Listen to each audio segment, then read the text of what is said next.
And now for something completely different. I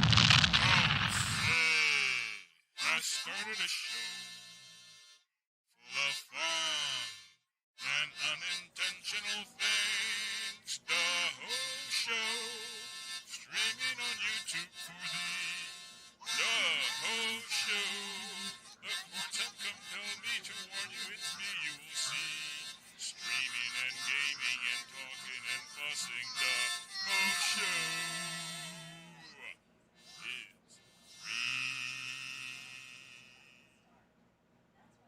Oh, say, I started a show full of fun and unintentional things. DaHoShow, streaming on YouTube for thee. DaHoShow, the courts have compelled me to warn you, it's me you will see. Streaming and gaming and talking and fussing. DaHoShow is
Salute.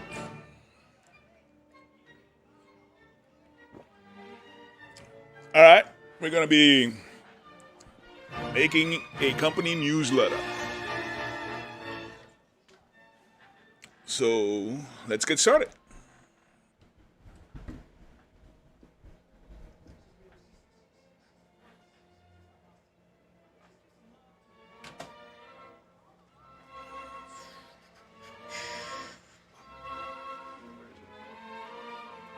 There you go.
Let's look at what we want to do first.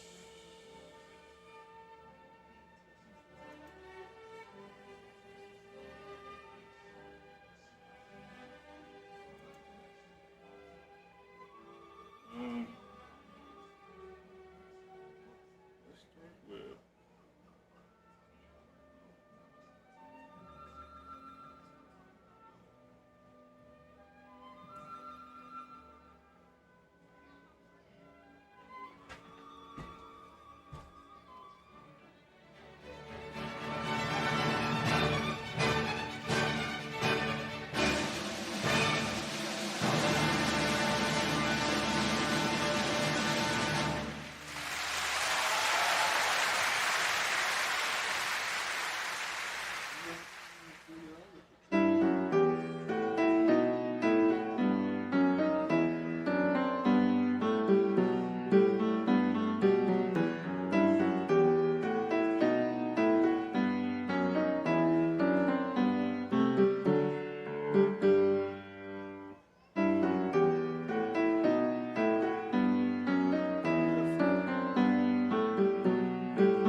Take a bit of thinking.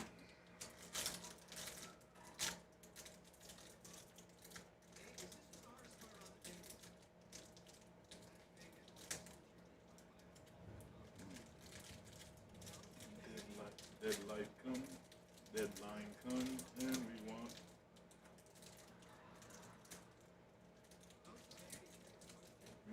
cheese gum.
soy un vikingo y solo sé conquistar, destrozar, aniquilar. Cojo enfermedades de transmisión sexual. Lo que más me gusta es violar, beber cerveza y quemar ancianos, porque me gusta hacerlos correr en llamas.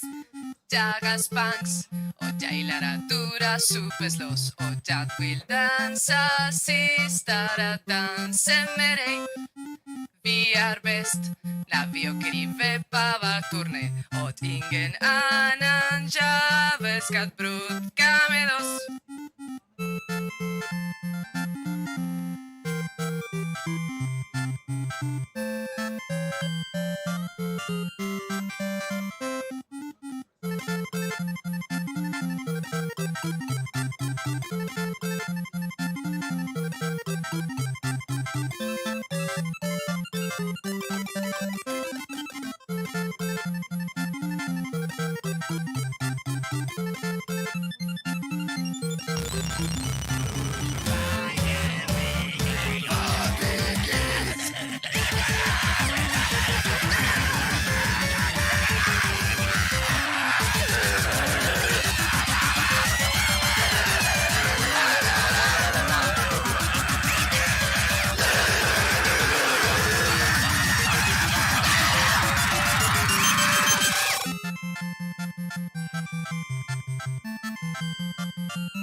seem redundant in a city in which traditional air raid sirens blare regularly, but most of Ukraine isn't urban, and rural areas are much less likely to have loud sirens that residents in far-flung areas can hear. Anyone with a phone can download the Ukrainian government's air raid siren app. The app is useful even here with traditional air raid sirens, which you might not be able to hear, for instance, if you're in a bomb shelter or through heavy plated windows. And that's just one of the apps that the Ukrainian government and the Ukrainian tech industry have rolled out at lightning speed to help Ukrainians in this war. This was the Ukrainian government's sort of one-stop shop of an app before the war. It's called DIA, which means action. And you can see here that before the war, it was used for things like paying traffic tickets or getting COVID test results. But now you can use it to find out where to donate blood, apply for financial assistance, and even submit evidence of human rights violations. Whether or not you have the app, the Ukrainian government has built a chatbot, which is a robot that can text with users on social media sites like Telegram, Instagram, and Facebook, where any Ukrainian citizen can directly report the location of Russian troops. The chatbot confirms the information lines up with the user's geolocation and other phone data, and then passes it immediately to the Ukrainian military. Now, alongside the traditional war that Ukraine is fighting, they are fighting one of the world's first real cyber wars, and the front lines of that war are manned by the Ukrainian Ministry of Digital Transformation. What at one point was a bureaucratic agency for bringing Ukraine into the 21st century is now a key component of Ukraine's military and its defense against Russia. In addition to building apps, the ministry's been writing letters and making public statements to try and get international support in cyberspace. Ukraine's Minister of Digital Transformation convinced Tesla CEO Elon Musk over text to send thousands of Starlink satellites to Ukraine to help them keep the internet online. The ministry also convinced Apple to pause all of its product sales in Russia. In addition, the ministry has recruited a literal IT army to stave off Russian cyber attacks and launch cyber offensives of its own. A lot of the elements of the war in Ukraine are similar to other wars in the past, but this isn't. This is new. Ukraine's Minister of Digital Transformation has described this new reality as World Cyber War I. So what does that look like? Joining us now is Alex Bornyakov. He's the Ukrainian Deputy Minister of Digital Transformation. Mr. Bornyakov, thank you for making time to be with us tonight. Hi, everyone. Pleased to be here. I want to start by asking you some very basic things about this. How have you managed to keep the internet up and running despite all of the Russian attacks? Well, I think the reason behind this is because in the first place, they supposed to, and they have this vision to invade Ukraine in 3 days. So they didn't want to touch any of communication or administrative infrastructure. So this gave us some time to regroup and to defend the critical parts of it. We have a number of services, government authorities that in charge of this. One of them, and the major, it's called Special Communication Authority, that basically take charge for cybersecurity defense and communication inside a country. So after a week or two, they realized they're not going to get this so quickly in whole Ukraine, and they started to disrupt this infrastructure. But we were ready. So right now, in the most of the territory of Ukraine, excluding war zone, of course, the communication is stable and cell reception is fine. The ministry for which you work, the Ministry of Digital Transformation, was not actually an agency built for war. It's a bureaucratic agency that is now helping modernize Ukraine. How has this transition to becoming a large part of Ukraine's military response been for you?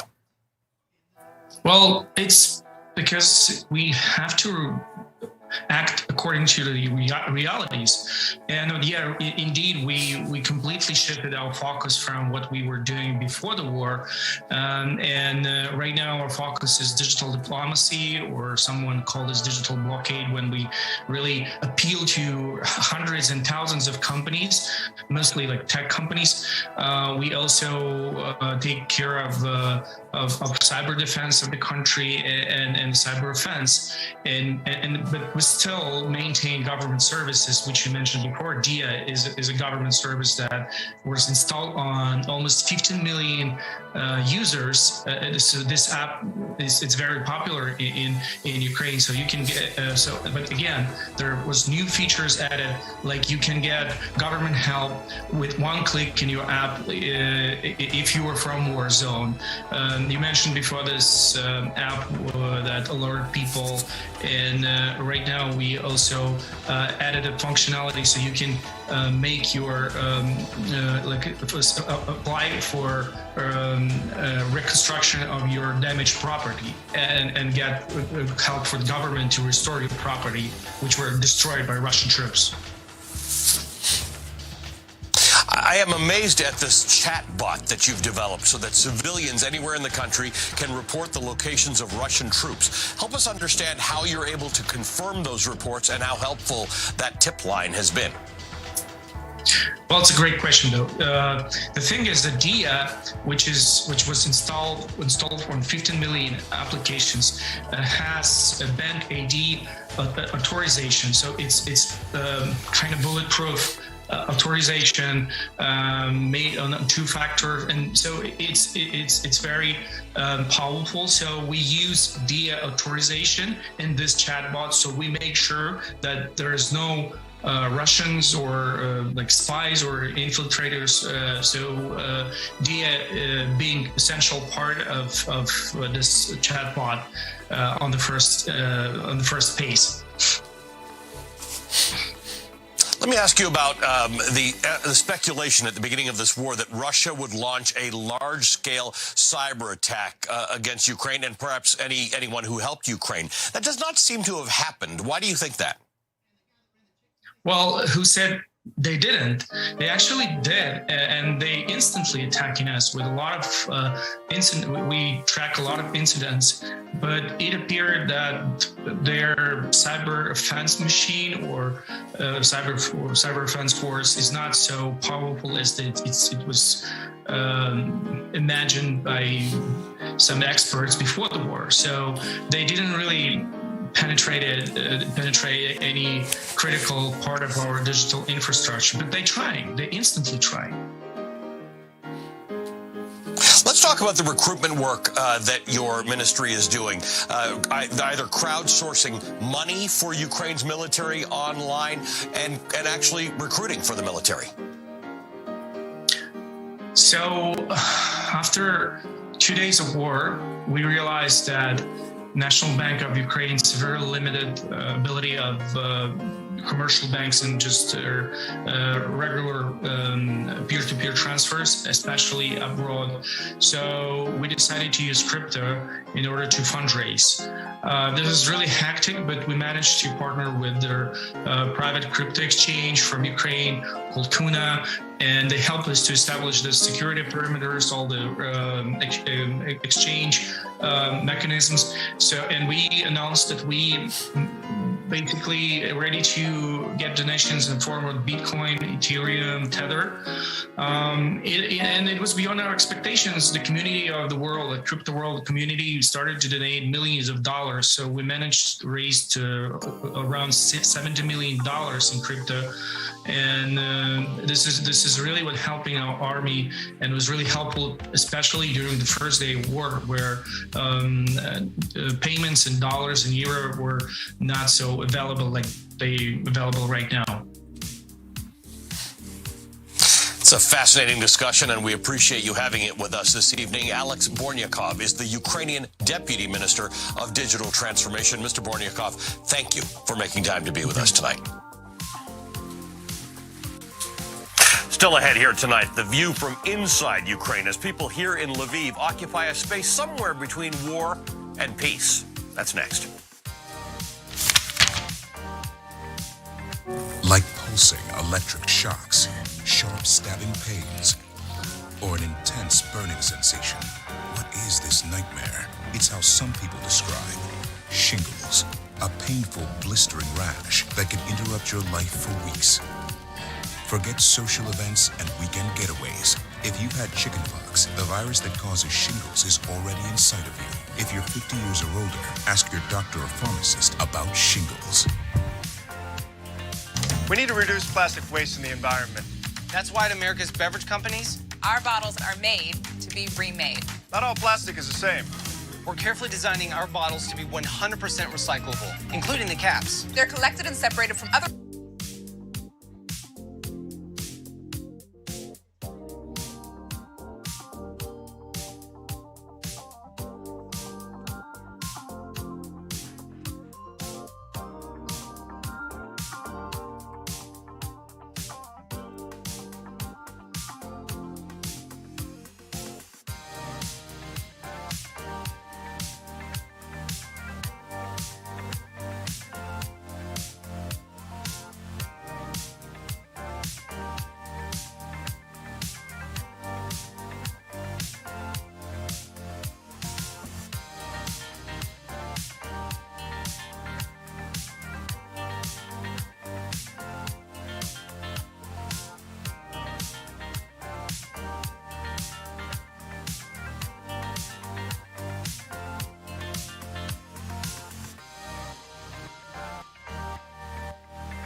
for that same matter.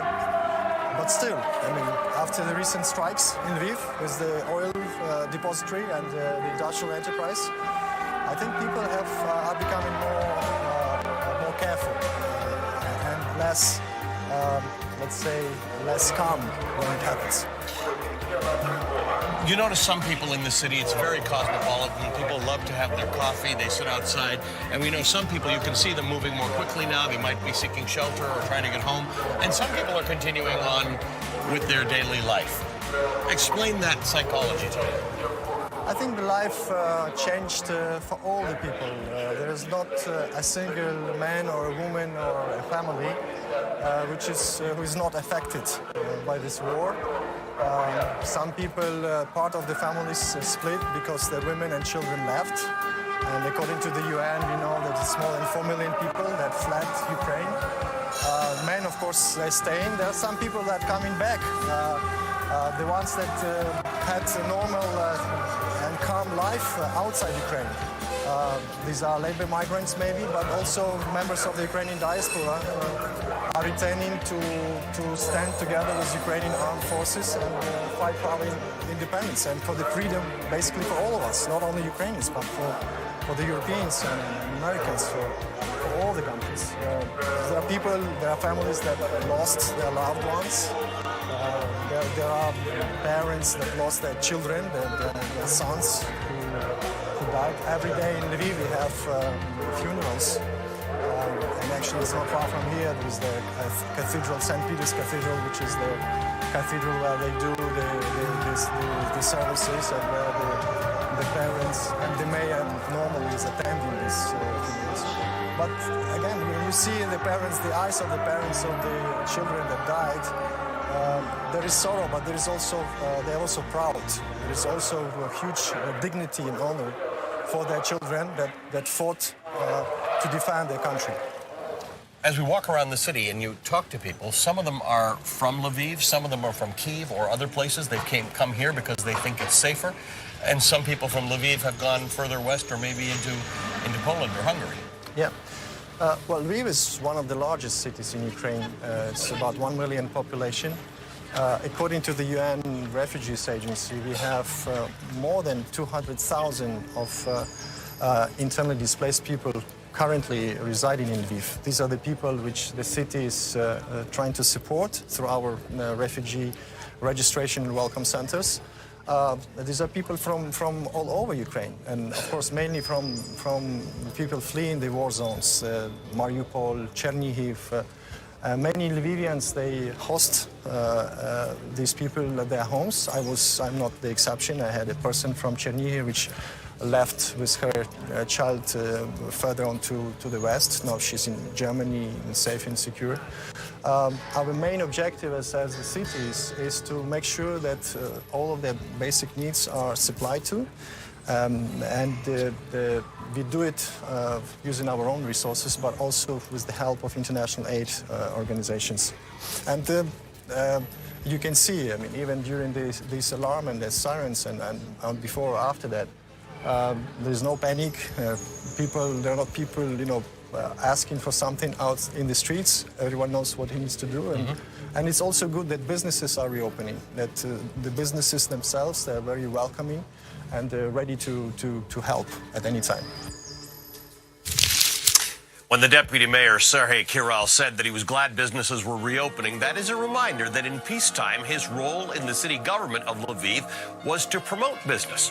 Who knows when or if he'll ever get back to his day job, but here's hoping. Coming up next, we'll take a 250-mile view of the conflict happening as adversaries on terra firma try to remain friends in space. That's next.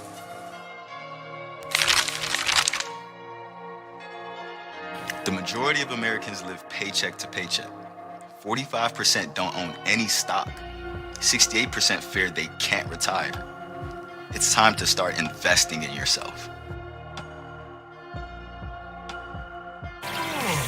Road trip. If you book with Priceline, you'll save more, so you can grow more.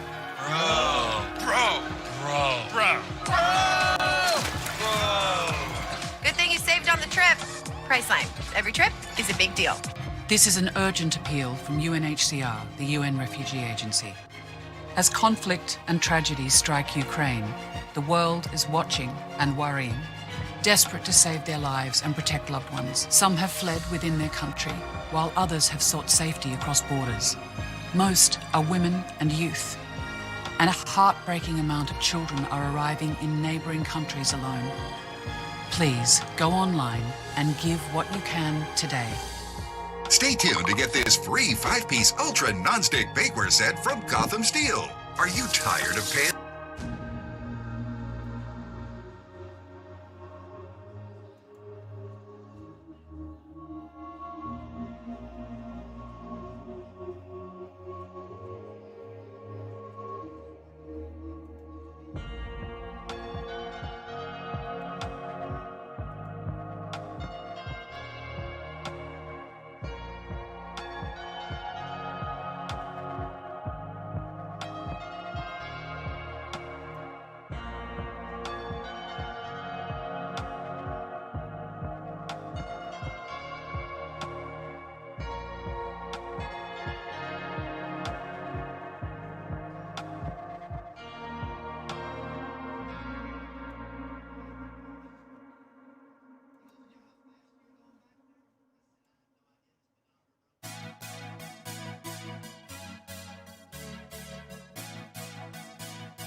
I hear them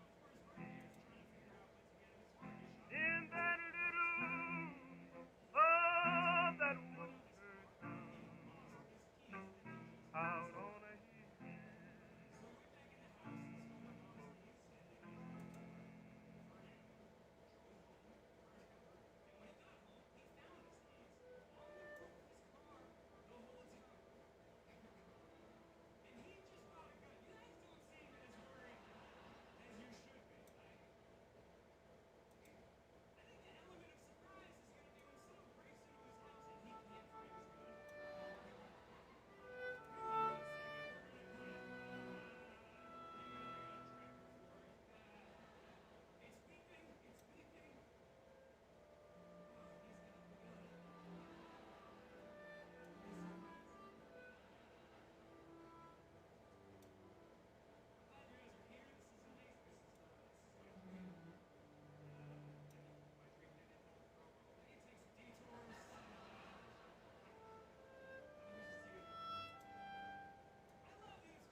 right before the attack on the Capitol? Did Clarence Thomas know?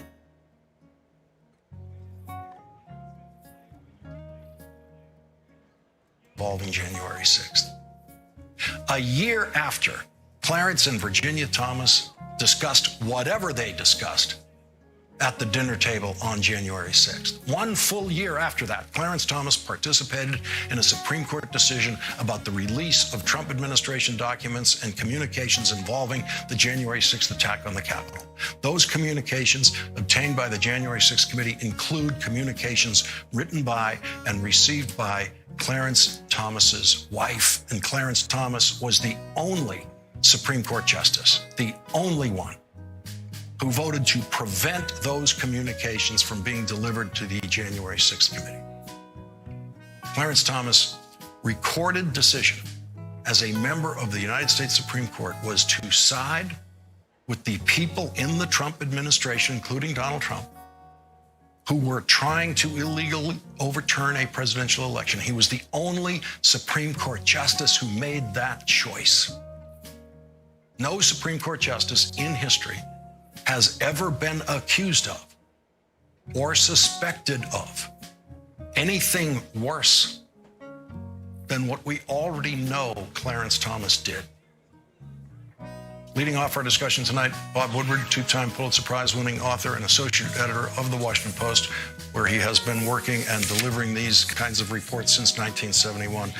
Bob, thank you very much for joining us tonight. And I just wanted to begin with the new reporting we have, adding on your reporting.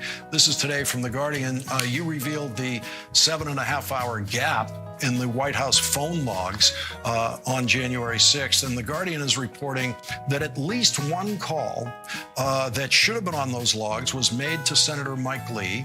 And that call came through on Mike Lee's phone the way a call comes through when it's officially coming from a White House phone, the 202-395-000 identifier. What do you make of that? That indicates that there was at least one phone call, if that's true, that should have been on those White House logs and is not on those White House logs. Well, there are a number of calls that should have been, for instance, conversation. I mean, there's so many, you can't keep track of it all. And this astonishing 7-hour and 37-minute gap, you and I go back to the 1970s in Watergate. It was only an 18.5-minute gap. And it's astonishing, and it's not believable because Trump is making calls that day. Now, this is January 6th, the day of the insurrection. I think arguably the most important day in the Trump presidency, and he's making 10 calls in the morning, then this gap of 7 hours and 37 minutes, and then he makes a dozen calls in the evening. So what happened? And there are records and there are accounts of people that that he was talking to. So clearly it's incomplete. Is one lawmaker said to Robert Costa, my co-author, and from Peril, the book we did, and on this report said it looks like a possible cover-up because this is not an accidental time in Trump history or in American history, because it's the 7.5 hours during the violence of the insurrection itself. Bob, what does it feel like to you, with all your experience in covering these kinds of stories? And I say these kinds of stories, there have only been a couple in our history, the Nixon story and now this Trump story. I mean, compare your discovery of this 7.5-hour gap to when you discovered there was an 18-minute gap on the Nixon tapes. How did you feel in those two moments? The feeling... Well, you feel that, trying to be a reporter and get more information, make sure you have confirmed the accuracy of it, and then asking the question that always lingers, what does this mean? And in the case of Nixon, If you recall, Rosemary Woods, his secretary, said she accidentally erased it, and there is a famous picture of her stretching to reach, I guess, the pedal on her desk for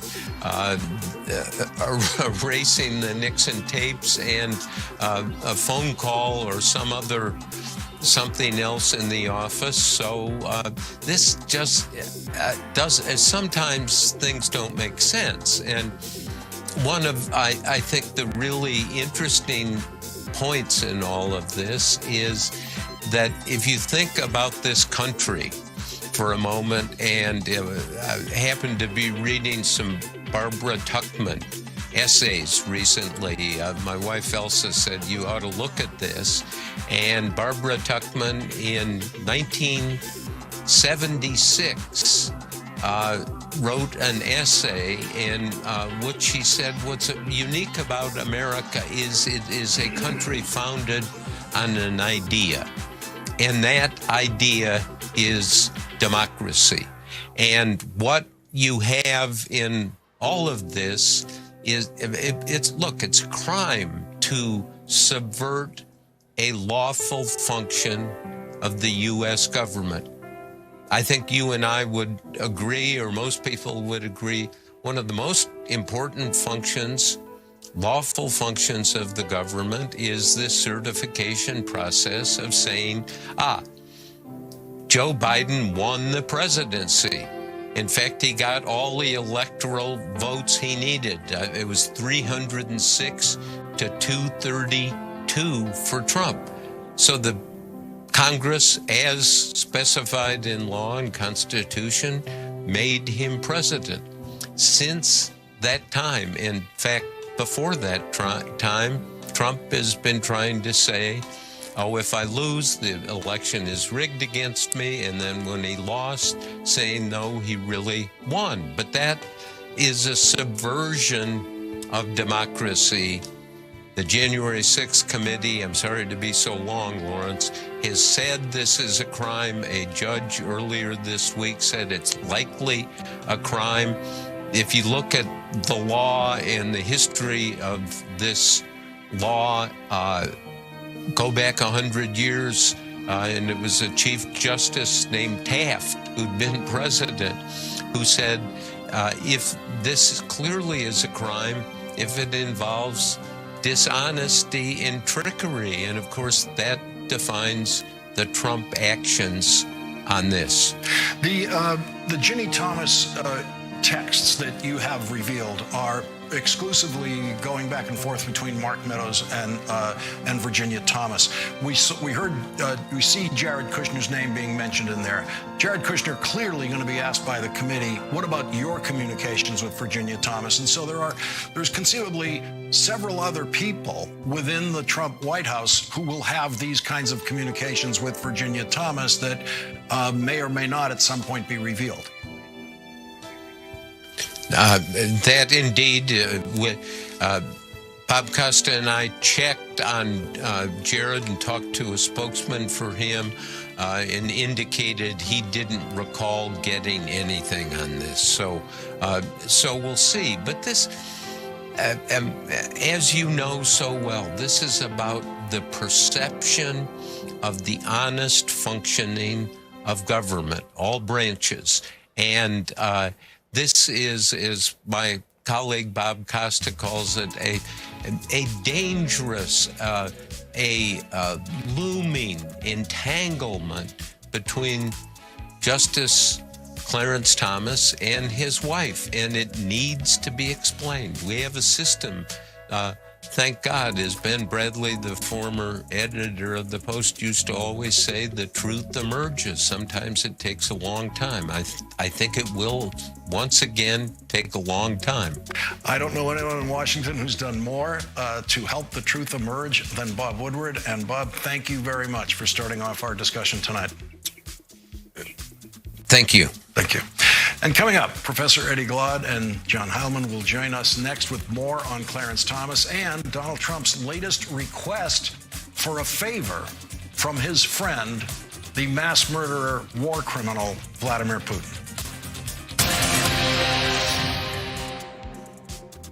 So I had to quit college to help my mom, but I never wanted to quit my dream of a career in IT. There are 200,000 unfilled IT support roles in America. On Coursera, you can earn Google's IT Support Professional Certificate designed to prepare you for an IT support career in about 5 months for $39 a month. No degree or experience needed. My job now is amazing. I can spend more time with my family. Find courses, certificates, and degrees on Coursera. Join for free at Coursera.org. Coursera. Learn without limits. I started screening for colon cancer because of my late husband, Jay. I wish he could have seen our daughter, Ellie, get married on the best day of her life. But colon cancer took him from us, like it's taken so many others. That's why I've made it my mission to talk about getting screened and ask people to share their reasons why. I screen for my growing family. Being with them means everything to me. I screen for my girls. They're always surprising me. I screen for my son. I'm his biggest fan. If you're 45 or older and at average risk, it's time to screen. Today, there are more screening options than ever before, including Cologuard. Cologuard is non-invasive and finds 92% of colon cancers, even in early stages. It's not for those at high risk. False positive and negative results may occur. Ask your provider if Cologuard is right for you. Everyone has a reason to screen for colon cancer. If you're 45 or older, get started at missiontoscreen.com. This is a game changer who dares to be fearless even when her bladder leaks. Our softest, smoothest fabric, keeping her comfortable, protected, and undeniably sleek. Depend. The only thing stronger than us is you. Simply irresistible.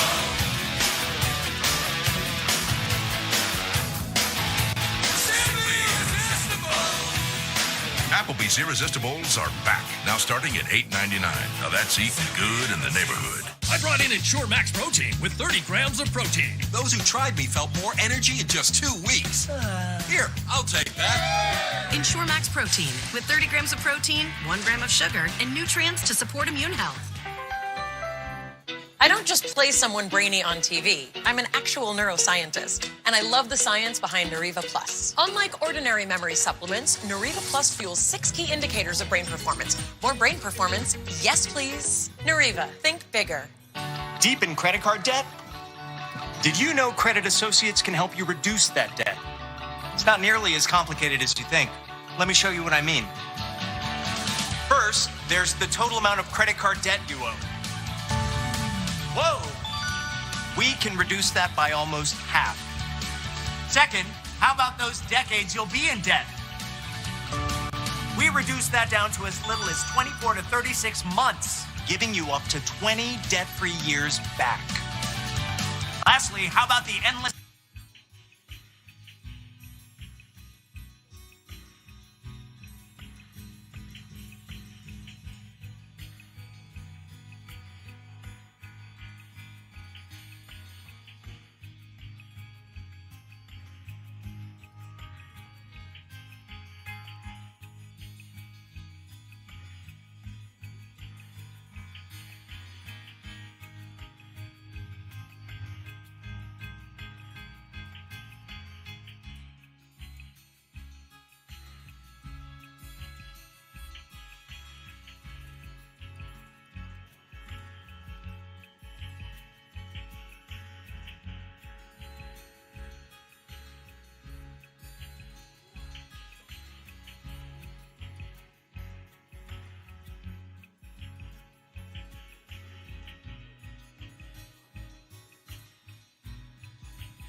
is killing Ukrainians once again for dirt on his opponents. It just once again shocks the conscience. But look, he sought Russian help in 2016 and made use of it. He tried to extort Zelensky to help him in 2020. So now, here we are, 2022. Donald Trump is back at it again. Still the same unethical, unpatriotic man he's always been. This man, Donald Trump, cannot change. He will not change. He is who he is. He will always seek to cheat. He will always seek to get foreign help. As we reported on this program last night, Yesterday, in an interview, Donald Trump asked Vladimir Putin to release information about Hunter Biden's business dealings. Donald Trump said, "I would think Putin would know the answer to that. I think he should release it." Today, North Dakota Republican Senator Kevin Cramer said he had no idea what Donald Trump was talking about, but he completely agrees with him. Well, I don't know if he has dirt on Biden. If he does, he should reveal it, but he is a war criminal, so I don't expect that he's right now sitting around thinking about ways that he can, reveal other information, if in fact he has it. I don't know of any that he has, so I don't know what the president might be talking about. Joining us now is Eddie Glaude, Chair of African American Studies at Princeton University and an MSNBC contributor, and John Heilman, Executive Editor of The Recount and co-host and Executive Producer of Showtime's The Circus. He's an NBC News and MSNBC National Affairs Analyst. And Professor Glaude, there's Donald Trump mirroring the sociopathic inclinations of Vladimir Putin, both of them, neither one of them caring one bit about how many babies Vladimir Putin murdered in Ukraine yesterday. When Donald Trump needs a favor, he's going to ask his pal for a favor. Absolutely. It's just confirmation, Lawrence, of what we already know. One just has to ask oneself the question, how much do we need to know in order to hold this man to account? I mean, he has an affinity with strong men. He imagines himself as one. And he speaks the quiet parts out loud. And what we have to confront, I think, over and over again is why does he still have a certain kind of currency in our politics? When we see, even in the time of war, even in the time of barbarity and cruelty on the part of Putin, that he can still act in this way. And it seems as if he's not being held to account. And of course, Senator Cramer spoke for all Trump supporters today when he said, "I don't know what he's talking about, but of course I agree with him." Let's listen to more of what Senator Mitch McConnell said today on the Senate floor in his first speech ever, pleading that a Supreme Court justice not be impeached. I have total confidence in Justice Thomas' impartiality in every aspect of the work of the court. Each of the 9 justices should feel free to make every single judicial decision they make with total independence and complete freedom. What cases they hear, how they hear them, how they rule, whether and when they recuse themselves, and whether and when they retire. I hope none of these justices give any of the radical left's various pressure campaign a minute's thought. John Heilman, it was such an extraordinary speech because he not only basically said to the House, listen, if you impeach him, the same thing's going to happen. He's not going to get convicted here. But he then said to the Supreme Court, don't you dare change your ethics practices in any way. Don't any of you recuse yourself from anything that you don't feel like recusing yourself from. He was speaking to Chief Justice Roberts and the other members of the court, saying you should protect Clarence Thomas in a moment like this. Well, that's the sign, Lawrence, of the conservative establishment in Washington, D.C., of whom Mitch McConnell is president pro tem, closing ranks around one of its own, around Clarence Thomas. And you've seen it across the board. The Ginny Thomas-Clarence Thomas thing is an interesting power couple in D.C. because she clearly revealed herself in these texts to be bat crap crazy, is what I'll say on this show. I mean, she's like, you know, she's the craziest, dumbest relative you have. Who puts the craziest, dumbest theories on Facebook on a daily basis about conspiracy theories. She's that nuts. Clarence Thomas is never given any indication that he's nuts. The conservative establishment loves Clarence Thomas. The far-right activist part of the fringe of the party and their higher echelons love Ginny Thomas. That's a perfect Venn diagram to take in all of Republican Washington that's circling around him. And I got to say, I've rarely heard Mitch McConnell. I mean, you and I have talked about Mitch McConnell many times over many years. The word that has never come out of my mouth about it, and I'm pretty sure not yours either, is stupid.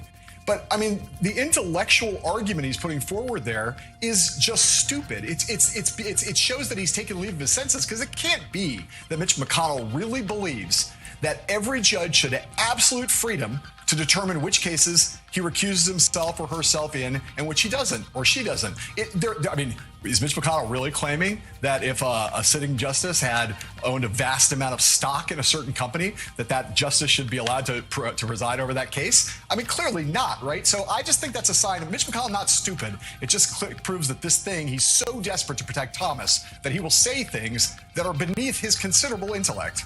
Yeah, McConnell obviously doesn't believe any of those things that he said. And let's watch this. Let's watch the issue. The issue of recusal as it came up and as it was answered by Ketanji Brown Jackson. Let's listen to this. So now you're on the board of overseers of Harvard. If you're confirmed, do you intend to recuse from this lawsuit? That is my plan, Senator. Professor Glad, there seems to be a bit of a difference here. Right. I mean, well, we're awash in stupidity, as John said. It's not just simply Jenny Thomas. But there is this sense in which there's one set of rules for one group of people in this country, and there's another set of rules for other folks. And some people are okay with being hypocrites, and other people are trying for some kind of moral consistency. Look, it seems to me, Bob Woodward said something in the last segment, Lawrence, that I thought was really important. He said, America is an idea, but America is more than an idea. America is an argument. America is a fight. And we have been fighting undemocratic forces since our founding. And so we have in this moment people who believe that they're above the law, people who believe they're outside of the norms of democratic life, folk who think that America of a certain sort belongs to them and the rest of us should be thankful. Some folks believe their liberty is natural while others is acquired and given. And so what we're seeing over and over again is an idea of Americanness, of American identity that we have to trouble, that we have to contest. These people fundamentally, in my view, Lawrence, don't believe in democracy, and they're revealing it over and over again. Professor Eddie Glaude and John Heilman, thank you both very much for joining us tonight.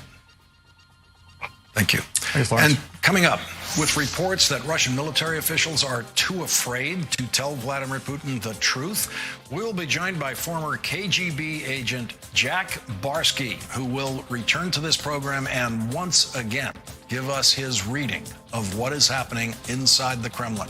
Jack Barsky is next. It's all you. No, I insist. It's your turn. Nope, I think it's your turn. I appreciate you so much. Thank you so much. Go. I appreciate your appreciation. It fills me. Safe drivers save money with Farmers. Just for driving safely? It's a Farmers policy perk. Get Farmers and you can get it.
expected its invasion to be stopped in its tracks. Knocking out this position also allowed Ukrainian troops to recapture today the nearby village of Malorohan from Russian soldiers. The Babkov family was enjoying their new freedom. The bombings were horrible. The airstrikes were the worst, says Nadia. They showed me where they've been hiding all this time, without power. All right, I have a flashlight on my phone. Let's see if we can. They stayed down in this cold, cramped cellar for the last 27 days. Do you think the worst is over? I hope our soldiers tame this beast. The Russian president is deranged, says Leonid. I wish his kids would have to go through this. Maybe then it would be different. His granddaughter Elisa spent her time drawing on the walls images of happier days. It was my therapy to keep calm, she says. 88-year-old Praskovia was sitting by herself, disoriented and frightened. I'm so afraid. My whole body is shaking. At night, I cover myself in a blanket and I shake, she says. Mostly, she wanted comfort. Praskovia says she lived through World War II and doesn't have the strength to go through it all again. Our thanks to Richard Engel for that report. Earlier today on a call, President Biden told Ukrainian President Zelensky that the United States will send an additional $500 million in aid to the Ukrainian people, while the White House is also keeping a close eye here on the pandemic. President Biden pressuring Congress for more funding to fight COVID. He then received his fourth shot after the CDC and FDA signed off on a second booster for adults ages 50 and older. But let's get back to the war in Ukraine and bring in my good friend, partner, and colleague, Ali Velshi, joining us from Lviv. Ali, I know earlier today you were speaking to the city's deputy mayor, and during that conversation, air sirens went off. How concerned is he? You know, it was supposed to be a very rainy day. It's been raining a lot here, and so we thought we'd do it in his office, and it was sunny, so we thought we'd just take a walk. Lviv is a beautiful, beautiful city, and as we started talking, the air raid sirens went on. And when you look at this is a place that's got coffee shops. It's cold weather out here, but people sit outdoors and have their coffee, and then these air raid sirens go off. We only had 2 today, and you can see sort of around the edges, people are moving away. Some of them are going into shelters, but it's become normal. They've been trying to have some semblance of life in Lviv. Here's the interesting thing. Lviv is a city of 1 million people. Lots have left now. They've gone west to other parts of Ukraine or to Poland or Hungary or other countries. And lots of people from the east, where Richard was just reporting from, have come to Lviv. So it's almost like a waypoint. I will say, it's even after these sirens go off, you run into people who are still sitting outside. They're still having their coffee. But after the airstrikes this weekend on Lviv, right around behind where I am now, people are starting to take it a little more seriously. They're starting to get a little more concerned, Steph. Ali, I saw you earlier tonight reporting on a different style of fighting happening in Ukraine, the digital front. Can you explain this? Yeah, this is a country that's actually been pretty advanced on the digital front. So we all have this app. It's a government app. Everybody's got it on their phone, and it tells you, right now you see the blue check mark. It means everything is safe. It'll go red if there's an air raid siren, which in a city like this doesn't make any difference because you can hear the air raid sirens. But a lot of Ukraine is rural, so you can't hear these sirens. Everybody's got this on their phone. But actually, there's a lot more you can do. There's a chat bot that everybody can get, meaning it's a computerized bot. You can report the location of Russian troops, and they'll geolocate your phone to make sure that you are who you are, and they say who you are. And in Ukraine, they've got a system that authenticates every user of the government app, so they know that it's actually you, and they'll dispatch that information to the military. So that's just one piece of what they're doing. That's the chatbot you're looking at on TV. Then they've also got a system where they're recruiting IT people. Again, this is a big IT country. This is a back office for a lot of IT companies around the world. They're recruiting these people into the military to help with the offensive. As you know, we've worried for a long time that Russia's response to this will be a massive cyber attack, not just on Ukraine, but any allies. Russia has threatened this. It hasn't fully materialized. And one of the people I spoke to from the government says, it's not that they're not trying, it's that actually this is a place where Russia's got a lot of strength in the cyber world. So the Russian Ministry of sort of the digital technology here calls it World Cyber War #1, Steph. Cyber war number one. Ali Velshi, thank you so much. I'm going to let you rest. It's, 5, 6 o'clock in the morning there? You need a break. And I am going to bring in our experts. Two of our own national security analysts, Juan Zarate. He was the former deputy national security advisor to President George W. Bush, and Jeremy Bash, former chief of staff at the CIA and the Pentagon. Jeremy, we've seen this before. Trump advisors often shielded him from the truth, but in that case, it was protecting him. It was about his ego. If Putin's advisors are doing the same thing, should we be a lot more worried? We're talking about a war, not just an ego. Yeah, fascinating, Stephanie, on two levels. First of all, the fact that Putin's advisors would not tell him the ground truth of what's happening in Ukraine showcases just how broken his apparatus is, just how damaged the trust is between him and his defense ministry, with his defense minister Shoigu, previously in the inner circle, now on the outs. It showcases the fact that Putin does not tolerate or countenance any bad news. He shoots the messenger. It's the exact opposite of our system, as you referenced. In our system, emblazoned on the wall at the CIA where I used to work, it was a quote from the New Testament. It said, "And you shall know the truth, and the truth shall set you free." And that aphorism, that ideal that you got to tell leaders the truth, even if it's painful for them to hear it, that's an article of faith for our intelligence community, and it goes against everything that we stand for, to not tell leaders the truth. It's also fascinating that the U.S. quickly declassified this information. Kate Bedingfield articulating it from the White House podium showcases another one of the strategic declassifications that this Biden team has been so great at lately. It harkens back to a term Kellyanne Conway once coined: alternative facts. There's no such thing. Juan, I want to share a bit of what Pentagon spokesman John Kirby said today. When he does learn the truth, when he actually begins to realize how badly his military is doing in Ukraine, you don't know what kind of reaction that's going to cause in him. If Mr. Putin is being not informed about what's going on the ground, it could affect the way they're negotiating, certainly, and lead to worse outcomes for Ukraine. Do you agree with that? Well, I think Putin is a wild card, and I think the danger here is that if Putin feels cornered, feels that he doesn't have the ground truth that he needs, if he feels like he's weaker in the eyes of his enemies or even in reality, he will lash out with even greater force. I think the danger here is we know that Putin knows he has to win this war. He has staked his power, his regime, his prestige on completing whatever this mission is, to invade Ukraine, to occupy it, to control the government.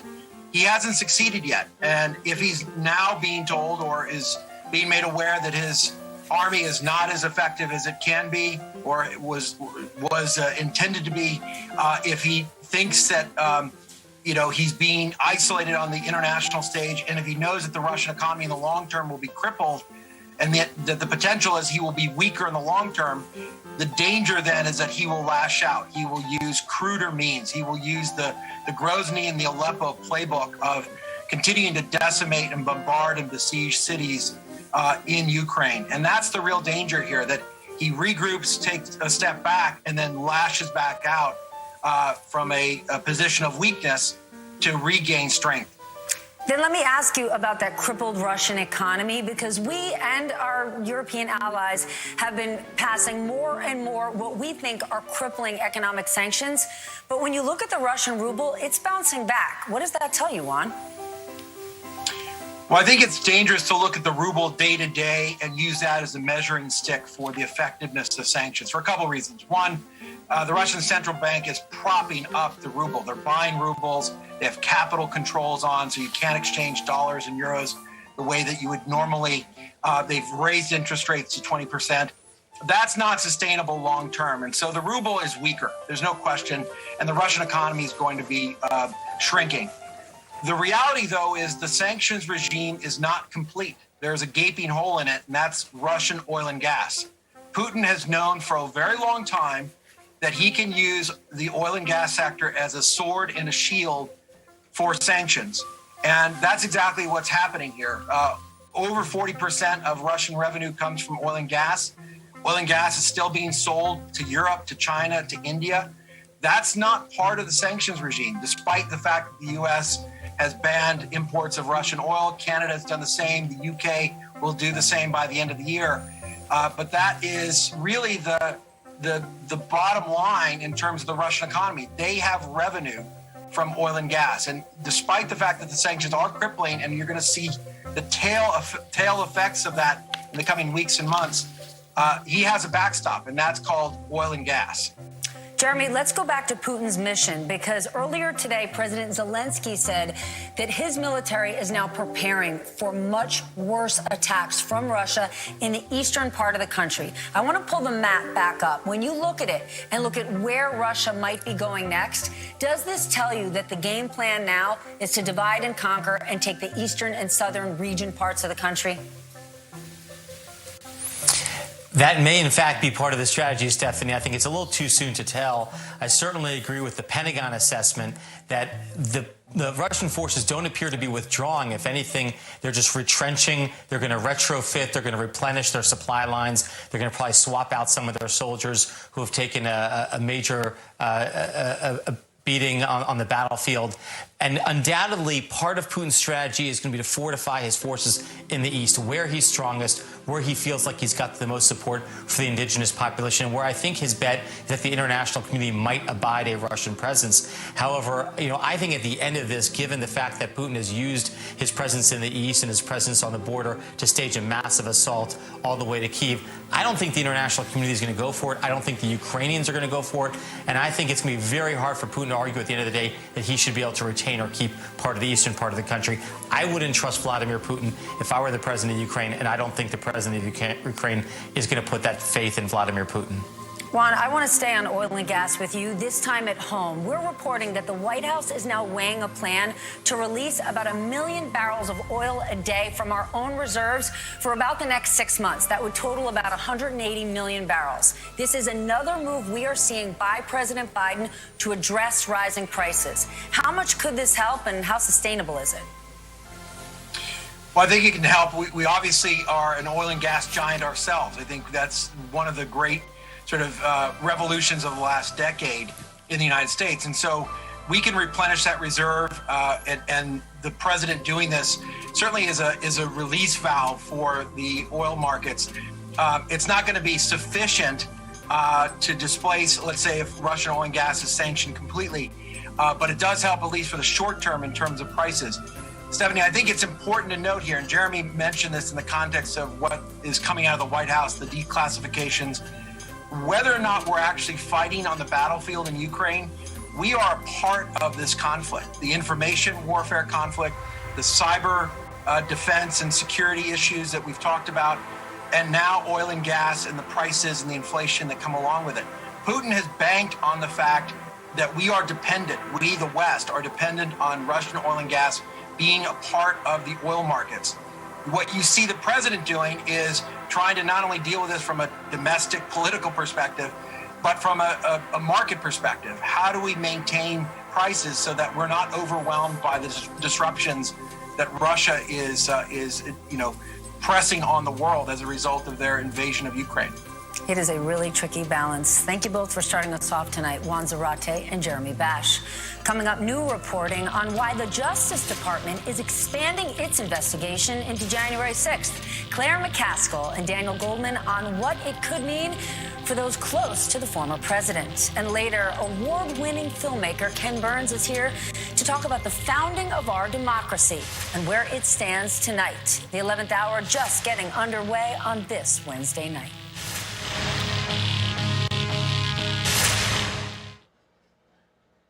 Grillin', chillin', spillin', dillin', BECin', never freein', smoking, yoking, flippin', dippin'. If you're not oozing, then you're losing. Tater, tot, and cold or hot, and mealin', feelin', pieing, trying. Color your spread, upgrade your bread, pair it, share it, craft singles, square it. For people living with HIV, keep being you, and ask your doctor about Biktarvy. Biktarvy is a complete, one-pill, once-a-day treatment used for HIV in certain adults. It's not a cure, but with one small pill, Biktarvy fights HIV to help you get to and stay undetectable. That's when the amount of virus is so low, it cannot be measured by a lab test. Research shows people who take HIV treatment every day and get to and stay undetectable can no longer transmit HIV through sex.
Justice clearly did not release this information as they are supposed to do. But we are now learning that they are beginning the process of looking beyond January 6th. It's not going to happen tomorrow. It's not going to happen next month. It's going to take quite some time. People are going to have to be patient to put these cases together. It takes a lot of time and work. I just hope they begin to really move aggressively now that it's out in the open in particular, and people know that they're being investigated. Claire, I got two quick ones for you. I want to ask you about Clarence Thomas, his wife, the pressure Democrats are putting on him to recuse himself. I want to get real because you know Clarence Thomas and you know Republicans. You know how they operate. Is Clarence Thomas feeling an ounce of pressure? He doesn't legally have to go anywhere. Nope. He's not feeling any pressure. Now, John Roberts is having some sleepless nights. Their poll numbers are dipping. Americans' faith in the court is slipping. And, you know, keep in mind, there is a law in the book, Stephanie, that says very clearly, and let me read the exact language. If impartiality can be reasonably questioned, a justice is supposed to recuse himself. Well, I would, you know, put any 12 people in a jury box and see if they think his impartiality can be reasonably questioned under the facts right now. But we have to change the rules so that somebody judges whether or not someone is properly or improperly hearing a case based on a conflict of interest. Well, Claire, there's a huge gap between supposed to do and what you have to do. I have to ask before we go about Madison Cawthorn. After Kevin McCarthy, House Minority Leader, gave him a talking to about the claims Cawthorn made about his colleagues doing cocaine, having orgies, Minority Leader McCarthy reportedly said, well, it sounds like Cawthorn exaggerated that. Put all of that aside. Why was this McCarthy's red line? Why was this what was so outrageous? He didn't drop the hammer when members of Congress were speaking at white nationalist conferences or tweeting videos threatening violence to their colleagues. Why were sex parties and cocaine? Why was this his big deal? Because Cawthorn was saying it about his colleagues. And, you know, it's so funny to me. I mean, I spent 12 years there, right? And I used to have a line in my speeches, Stephanie, that always got a big laugh. And the line went as follows. People asked me why I wanted to go to the United States Senate. The only reason I'm willing to go is because the only place in America I could be considered a hot young chick. I mean, these are a lot of old dudes. There are no orgies. I can assure you there are no orgies in Washington with members of Congress. Claire, I'm just really happy that your funny line wasn't that the only reason you came to Congress was for orgies and cocaine. I'm just breathing a sigh of relief that wasn't the line. It is official, Claire McCaskill, there are no orgies in Congress. We're going to leave it there. Claire, Daniel, thank you both so much. When we come back, we are heading back to Ukraine. We'll be speaking with one of our Ukrainian friends who is tracking the utter devastation left behind in civilian neighborhoods when the 11th hour continues.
So, that's about it for tonight.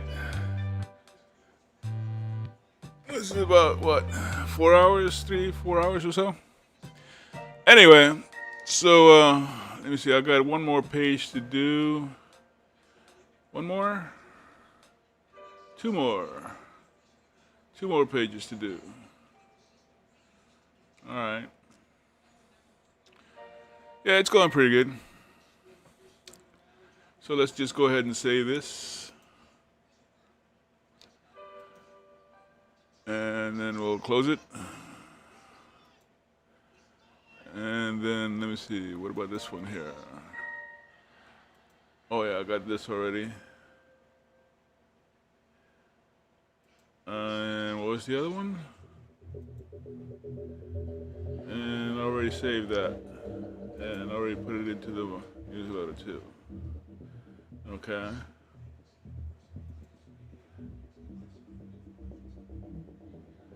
Oh, I never saved it? Wow, I never saved it. Let's see, it's gonna go into Ritz.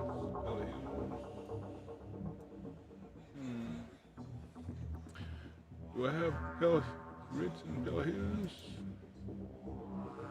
Yeah, I do have. Okay, yeah, it's gonna go in there. So, CD, Ritz, and Belhus. And I'm gonna go in there. Hey ho.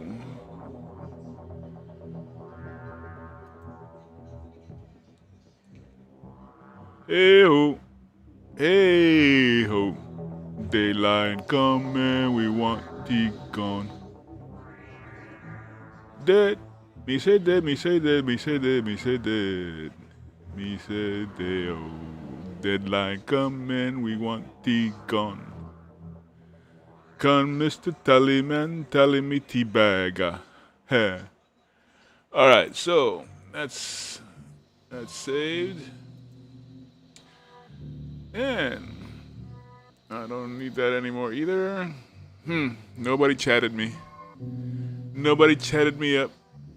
And yeah, let's close this one too. I'm out.